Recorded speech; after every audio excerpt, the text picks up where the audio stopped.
Seven sisters নিয়ে বিপদে Bharat. Drone বোমার পর একেবারে রকেটের আঘাত এসে পড়ল ভারতের মণিপুরে। বিদ্রোহীদের হাতে এই রকেট এলো কিভাবে তা নিয়ে ঘুম হারাম কেন্দ্রীয় সরকারের। তবে এই মণিপুরে রয়েছে দিল্লির কাছে আলাদা এক গুরুত্ব। দক্ষিণ এশিয়ার ৩ দেশ বাংলাদেশ, নেপাল, ভুটান, পূর্ব এশিয়ার চীন এবং দক্ষিণ পূর্ব এশিয়ার মিয়ানমার। আর এই ৫ দেশের সাথে আন্তর্জাতিক সীমান্ত রয়েছে উত্তর পূর্ব ভারতের, যেখানে রয়েছে ৭টি রাজ্য বা সেভেন সিস্টার্স।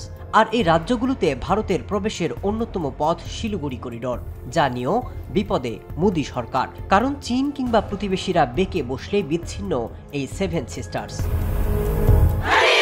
এদিকে আসাম, ত্রিপুরা কিংবা মণিপুরের বাসিন্দাদের অনেকের দাবি, দিল্লির কাছে প্রতিনিয়ত বঞ্চনার শিকার এখানকার মানুষ।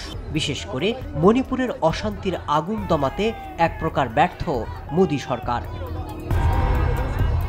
ভারতের উত্তর পূর্বাঞ্চলীয় রাজ্য মণিপুর জ্বলছে গেল বছরের ৩ মে থেকে।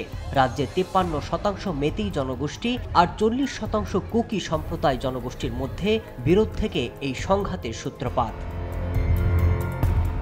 যদিও এই সাম্প্রতিক সংঘাত শুরু হয় আদালতের একটি আদেশকে কেন্দ্র করে। কুকি সহ অন্যান্য সম্প্রদায়ের মানুষ ভূমির যে অধিকার ভোগ করে আসছিলেন তা মেতেইদের দেওয়ার আদেশ দিয়েছিলেন।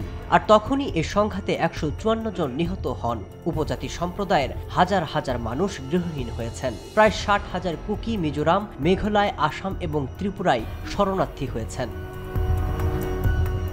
এটি এমন এক মানবিক সংকট আর গৃহযুদ্ধ যেখানে জবরদস্তি আর নিয়ন্ত্রণের মাধ্যম হিসেবে ব্যবহার করা হচ্ছে নিরীহদের। নানা দিক থেকে বলা যায়, মণিপুরে যে অশান্তির ভিতর দিয়ে যাচ্ছে তা আসলে স্বাধীন ভারতের ভেতরে আরেক দুর্দশার প্রতিচ্ছবি। মাসুদ রানা, নিউজ 24।